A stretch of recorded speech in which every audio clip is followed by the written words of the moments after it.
बात करते हैं जेएमबी की। जेएमबी, पहले तो इसके बारे में बता दें, इसका नाम है जमातुल मुजाहिदीन बांग्लादेश।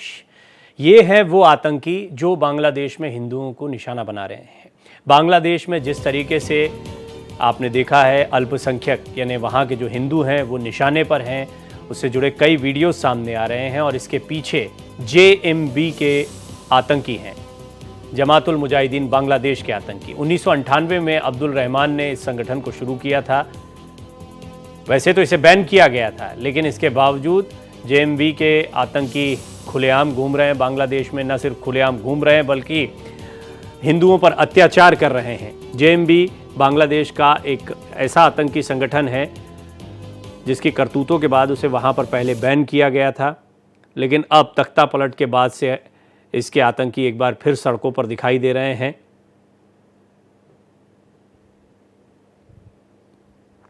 बांग्लादेश के हाल की अगर परिस्थितियों की बात करें तो यहाँ पर हिंदुओं पर बढ़ते हुए अत्याचार और हमलों के बाद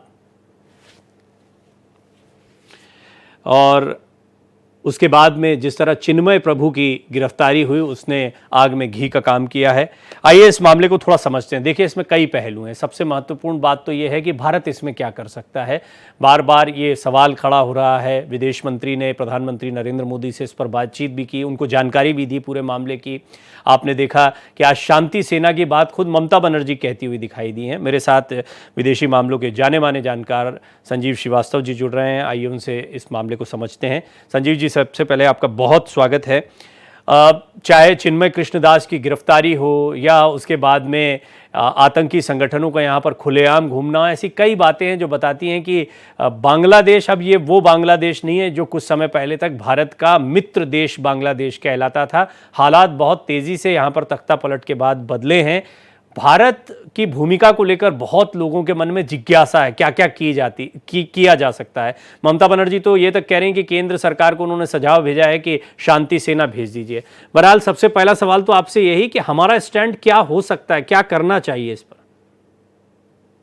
देखिए प्रवीण जी, बांग्लादेश के जो हालात हैं वो बेहद चिंताजनक हैं। बांग्लादेश में लोकतंत्र का जो भविष्य है वो अंधकारमय होता जा रहा है और वहां पर कट्टरपंथी जो रेडिकल इस्लामिस्ट, जिहादी, अतिवादी, आतंकपरस्त जो ताकतें हैं वो अपने दबदबे को बढ़ाती जा रही हैं। और ये दुर्भाग्य के साथ कहना पड़ता है कि जो वर्तमान में जो मोहम्मद यूनुस के नेतृत्व की जो अंतरिम सरकार है वो कट्टरपंथियों के दबाव में आकर के काम कर रही है, ये भी स्पष्ट रूप से दिखाई देता है।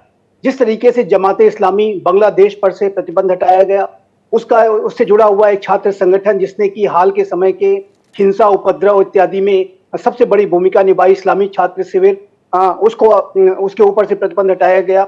हर तरीके से वहां पर अवामी लीग के जो शेख हसीना की पार्टी है उनके समर्थकों को टारगेट किया जा रहा है और जो हिंदू कम्युनिटी है, जो बांग्लादेश की जो माइनॉरिटी कम्युनिटी है, उसको एक टारगेटेड और प्रोसिक्यूशन की स्थिति में डाल दिया गया है। और बांग्लादेश में अब जो सरकार है वो भी स्वामी चिन्मय प्रभु की जो गिरफ्तारी हुई, अन्य जो इस्कॉन मंदिर के महंतों की जो गिरफ्तारियां की जा रही हैं, उससे ये स्पष्ट है कि ये जो बांग्लादेश की जो सरकार है वो कट्टरपंथियों के दबाव में आके काम कर रही है।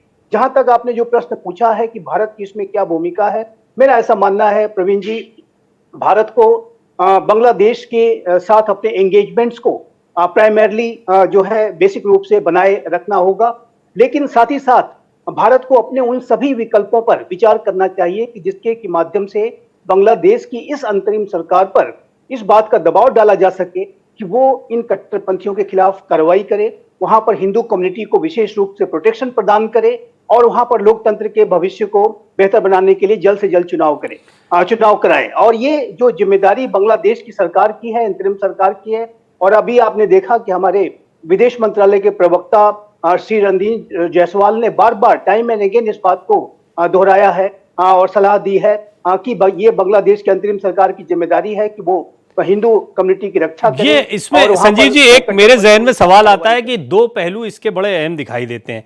या तो या तो सचमुच जैसा आपने कहा कि वहां पर एक मजबूत सरकार होनी चाहिए, स्थायी सरकार होनी चाहिए, ऐसे हालात बने, या फिर क्या किसका सपोर्ट है यूनुस की जो अभी अंतरिम सरकार चल रही है, या जो भी व्यवस्था अभी वहां पर बनाई गई है, क्या ऐसी ताकतें हैं जिसके बाद में बांग्लादेश ये भूल गया कि भारत के साथ किसी भी तरीके से आमने सामने आना उसके लिए कितना तकलीफ देह हो सकता है, या तो फिर सचमुच वहां पे कोई ऐसा सोचने वाला है ही नहीं?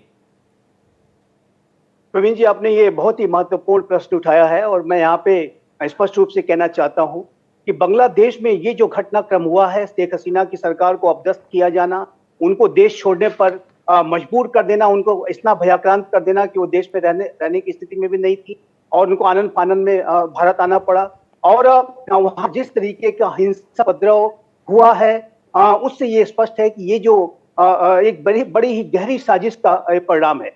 एक छात्र आंदोलन की आड़ में अनेकों शक्तियों ने इसमें अपनी भूमिका निभाई और इसमें बांग्लादेश में जो कट्टरपंथी हैं, जो जमात इस्लामी बांग्लादेश और अभी जमातुल मुजाहिदीन बांग्लादेश, इस तरीके की जो आतंकी संगठन है, अल उनसार बांग्ला टीम, जो कि अल कायदा से संबंध रखने वाली एक आतंकी तंजीम है, और उसके मुखिया जसीमुद्दीन रहमानी को जैसे रिहा कर दिया गया।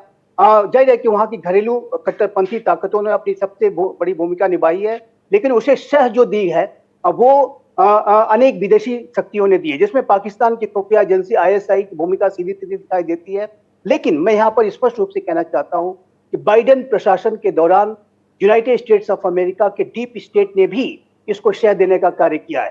शेख हसीना ने जो व्हाइट मैन का जिक्र किया था, वो हम जानते हैं कि वो डोनाल्ड लू जो बाइडेन प्रशासन के अधिकारी हैं, उनके संदर्भ में वो बातें करती हैं। लेकिन अब जब अमेरिका में सत्ता बदली है, तो मेरा ऐसा मानना है कि अमेरिका के जो भी ऐसे अधिकारी हैं जो वहाँ के स्टेट क्राफ्ट के, स्टेट डीप स्टेट के जो पार्ट हैं, जाहिर है उनके अब रुख में बदलाव जी आने हाँ, की ये संभावना अगला दिखाई सवाल देती जो मैं है। पूछना चाह रहा था उसका आपने जवाब दे दिया। एक लास्ट सवाल मैं चाहूंगा, संक्षेप में थोड़ा सा आप बताएं दर्शकों को, ये शांति सेना भेजना कितना फिजिबल है? शांति सेना तो कहा जाता है इन्हें किसी भी तरह से सेना यहां पर भेजना।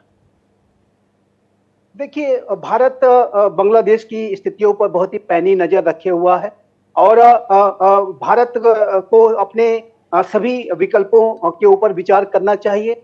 लेकिन जाहिर है कि हमें एंगेजमेंट्स को बनाए रखना होगा, थोड़े धैर्य के साथ भी काम लेना होगा। साथ ही साथ बांग्लादेश के संदर्भ में अनेक ऐसे जो जो नॉन मिलिट्री जो स्टेप्स है, शांति सेना, ऑब्वियसली यदि आप कोई सेना भेजते हैं, भले से ही वो शांति सेना हो, तो एक अलग तरीके का एक इंप्रेशन जाता है। लेकिन उसके अलावा भी अन्य विकल्प हो सकते हैं कि जिसके के माध्यम से बांग्लादेश की सरकार को विवश किया जा सके कि वो हिंदू कम्युनिटी की रक्षा करे और वहां पर स्थितियों को, और इसमें कानून का सबसे शासन स्थापित महत्वपूर्ण करे। होगा चिन्मय कृष्ण दास को लेकर, अभी कल उनकी जमानत पर सुनवाई भी होनी है, तो देखना होगा कि बांग्लादेश की जो वर्तमान अंतरिम सरकार है वो किस तरीके से इस पर निर्णय लेती है, इस्कॉन टेम्पल को लेकर या मंदिरों पर हो रहे हमले को लेकर क्या कदम उठाए जाते हैं। संजीव जी, हम आगे भी आपसे बात करते रहेंगे। बहुत बहुत धन्यवाद, आप चर्चा में जुड़े और आपने जानकारियां दी।